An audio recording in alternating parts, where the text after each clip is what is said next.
It's the wild, wild west. Like if I would tell you what my attorney or our regulatory attorney that advises our company says when he talks about peptides, he says, peptides are clear as mud and buyer beware. Let's just start from the ground level here. What is a peptide? What are use case scenarios? Where are pros and cons? Like just give me the whole deep dab on it. So honestly, peptides fundamentally are what I call, organic signaling molecules or fractionated proteins of amino acids that are found naturally occurring in the human body, in animals and plants. I mean, pretty much all of sentient life, and they differentiate from, say, like allopathic Rockefeller petroleum distillate medications in that they are able to treat the fundamental root cause of illness, disease, dysregulation. Whereas, as allopathic normal meds and pills and stuff like that, they kind of just band-aid symptoms. And then they break down in the human body and they leave residue back. Again, they're petroleum distillate for the most part. And that petroleum distillate leaves very harmful, toxic, biocontaminants and stuff like that, break down and cause side effects and other symptoms and harm over time. So it's like, if you're one of the people, call them the 65-year-old boomer who takes 20 different color-coded pills every single day that you've gotten from your doctor, you are doomed because you have all these different symptoms and side effects from the breakdown of those pills in your body versus somebody who's using peptides who can, let's say simply if they sprain their elbow or their ankle or their shoulder or something like that, they can use a healing peptide like BPC 157 combined with thymosin beta, 500 or 400, and they can, systematically address the inflammatory cascades from where the injury or the origin of the injury was and speed up healing like 6 to 10 times faster than somebody who would just be, taking the allopathic med of like ice, elevation and heat. And so you can, just dramatically increase the rate of healing. And again, you're not causing symptoms or side effects to the body because those peptides are obviously naturally found in the body. In fact, BPC is found in gastric digestive juice. So it's like you're just using something that your body already makes naturally to enhance, or accelerate your healing from whatever, again, the injury you are. And then obviously you can extrapolate that for the brain, for cognitive processes, for muscles, to enhance muscularity or skeletal muscle. And then you can do the same thing for fat loss and on it goes. Longevity, anti-aging, improving your eyesight, improving organ function. I mean, there's so many different peptides that you can use to do all these great things. So it does represent, I would say, what I like to say is a fundamental change or alteration to the way most people in society understand peptides or understand just medicine and healing. And that with peptides and bioregulators specifically, you can literally fundamentally treat the root cause of whatever it is that ails you.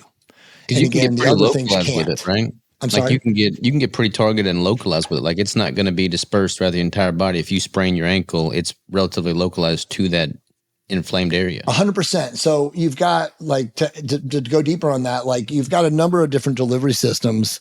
But for sure, always the highest impact is going to be what we call subcutaneous or IM, intramuscular injection. And again, with a peptide, because they're aqueous based, they're just water based, molecules. You can inject it with a 32 gauge insulin needle, which is literally a needle that, you could jab yourself in the cheek and not really feel it. Again, a lot of people have a phobia to needles until they actually start injecting peptides because they're like, oh my God, a needle, it's one of those things where most people instinctually are afraid. But like I say, like once you get used to injecting a hypodermic insulin syringe needle, which again is tiny, it's microscopic, it's like brushing your teeth, you just become used to it. You do it, you could do, 2 or 3 different injections a day or, 5 or 6 injections, 8 injections a week or whatever. It becomes second nature to you. So it's not a big deal. Beyond, the highest impact, which is obviously injectable, you also have transdermal, which is obviously, a cream or a serum. And then you also have intranasal, depending on the size of the peptide or what is called the micron size of the molecule. Some can be used or absorbed intranasally. And then, of course, nowadays, like my company, BioLongevity Labs, we also have what are called biostrips. And the strips represent a very fundamentally new delivery system, which are actually electrospun wafers. And these electrospun wafers, You put them on your tongue, and they instantly go to the roof of the mouth, and they absorb through what is called the mucosal lining of the cheek and the gums. So in the past, there were oral products made that had to go through the digestive tract, first pass through the intestine. You'd have to deal with stomach acid and all the other things that are going on in the digestive tract. Whereas now with these wafers, they absorb down through here. So you get them into systemic bloodstream or systemic circulation. Portal circulation is what it's known. Probably about 65, somewhere between 65 and 75% as effective as an injection. So that's also a very awesome new form of delivery for people that are afraid of needles. There's, again, a huge percentage of people that will never inject themselves. They're scared shitless of needles. Doesn't matter what people like I tell them. Doesn't matter if I jab them one time with it and say, did you feel that? They're like, no, they're still afraid of needles. It's just this phobia and this hang up. And so these new strips are obviously a boon to delivery systems for people who are afraid of needles. And honestly, Robert, they'll be even better enhanced absorbable oral and wafer technologies and even transdermal technologies that are coming down the pipeline. And I would say within 2 years, nobody will be injecting anymore. There'll be better delivery systems or more efficacious or equal to injectables. I mean, there's already people out there that are delivering or not delivering, but they're working on technology where it's going to be like a Velcro stick. Mm-hmm. And so you'll just like put it on your arm and it will deliver it without any pain. It's still going to be going through the top level of the dermis. So again, delivery system technology is like being dramatically and massively enhanced right now. So like I said, I would think within 18 to 24 months, injections will be a thing of the past. Does that hold true regardless of the type of peptide and the use case scenario? Or is it just, there's certain peptides that require the injections, or could they all be, dosed via the patches or the creams or the strip? I mean, it's definitely going to be based on like the origin of your injury. So if you if you sprain your ankle or you sprain your shoulder or you do something to your knee or something like that, obviously delivering the peptide locally at the point of origin or the closest to the impact of the origin of the injury is going to be best. But I still think that there'll be technologies that will deliver it equal to an injections. I mean, for sure, you'll always be able to use a subcutaneous insulin syringe to inject it into that localized area and it will be effective, but there will be technologies that will compete with that, if not, eliminate the need for people to have any kind of invasive technological procedure like with a needle. Nice. Is there, there's a ton of it, but like the red tape around peptides, especially from like the medical industry, I've dove into that briefly with prior guests, but like, what does the future hold for that? I mean, is the medical establishment kind of getting on board, or do they just see this as a massive opportunity lost? Like, what's happening there? Yeah, I mean, it's a great question. So the best answer, the easiest answer is if they can patent it and make a lot of money, they're on board, right? I mean, that's kind of the way it looks like right now. If you look at the peptide industry specifically, I talk a lot about this. You've got like almost 95% of people have heard of GLP peptides, right? They've heard of their brothers, sisters, aunts, cousin taking Wegovy or Mounjaro or Zepbound or one of those peptides to suppress appetite, enhance metabolic rate, lose body fat, lose weight, etc. But most of the information out there on that is very negative because the average person who uses a GLP peptide has no earthly idea how to do it. Their doctors don't give them proper instructions. And as I like to say, the unfortunate part of pharma is that pharma's model is start high from a dosage standpoint and then go higher, right? Because that's how everybody makes more money. That's how they, increase or titrate the dosage patterning for the patients. But when you do that, Robert, eventually as I always say, what goes up must come down. So as you're continually elevating these people's dosages, they're paying more money. They're shutting down their receptor sensitivity faster because they're taking elevated dosages, which they never needed to do from the beginning. Because if you do this right, it's about microdosing. It's about starting low and going slow. It's about assessing your individual, unique biochemical individuality and tolerance to the peptide. But of course, pharma doesn't want any of that because pharma just wants to make money and move on to the next person.